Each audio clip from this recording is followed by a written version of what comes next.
చాలా రోజుల నుండి రావాలి, రావాలి అనుకుంటున్నాం కానీ వీలవ్వక రాలేదు. ఈరోజు వీలైంది వచ్చాము. కొంచెం అమౌంట్ డొనేట్ చేయాలి. ఇక్కడ వీళ్ళు ఏం ఆశించకుండా కష్టపడి వాళ్ళు అభివృద్ధి కోసం అనేసి ఇంత మంచి పని చేస్తుర్రు. మనం కూడా ఎందుకు దాంట్లో పాలు పంచుకోవద్దు అని ఇక్కడికి వచ్చాము మేము.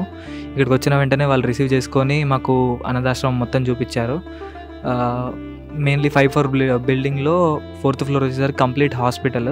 ఎందుకంటే వీళ్ళు ఫిజికల్గా మెంటల్గా కొంచెం డిఫరెంట్గా ఉంటారు, మనతో పాటు ఈక్వల్గా ఉంటారు అనేసి వాళ్ళ కోసం అనేసి హాస్పిటల్కి సపరేట్గా దీంట్లోనే అకామిడేట్ చేయడం జరిగింది. సో దట్ ఎవరికి ఇబ్బంది కాకుండా ఉంటుంది అనేసి వీళ్ళు చాలా మంచి ప్లాన్ ఇది. అండ్ మోరోవర్ గర్ల్స్కి బాయ్స్కి లేడీస్కి జెంట్స్కి సపరేట్గా ఉంది. 3rd ఫ్లోర్ వచ్చేసరికి complete ladies and 4th floor వచ్చేసరికి కంప్లీట్ జెంట్స్. అండ్ మోరోవర్ ఇక్కడ పక్కనే టెంపుల్ కడుతున్నారు. వీళ్ళదే మొత్తం వీళ్ళ హ్యాండ్ ఓవర్లోనే కడుతున్నారు అన్నట్టు. దానికి నవంబర్ 1కి విగ్రహ ప్రతిష్టాపన అని చెప్పారు. మాకు కూడా ఇన్విటేషన్ పంపించారు.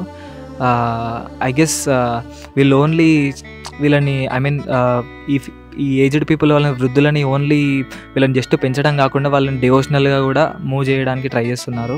అది చాలా అంటే చాలా గ్రేట్ థింగ్. మన సనాతన ధర్మాన్ని వైపు వీళ్ళు అడిగేస్తున్నారు. అది చాలా అంటే చాలా గొప్ప విషయం.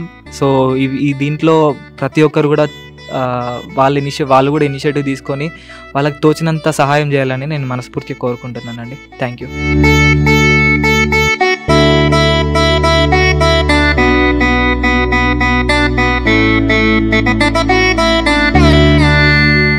అమ్మా నాన్న అనాథాశ్రమంలో జీవిస్తున్న 600 మంది అనాథులకు జరుగుతున్న నిత్యాన్నదానానికి మానవత్వంతో సాయమందించిన మీకు కృతజ్ఞతలు తెలుపుతూ మీరు మీ కుటుంబం ఎల్లవేళలా బాగుండాలని శ్రీ పుణ్యలింగేశ్వర స్వామిని సేవాశ్రమం వేడుకుంటుంది.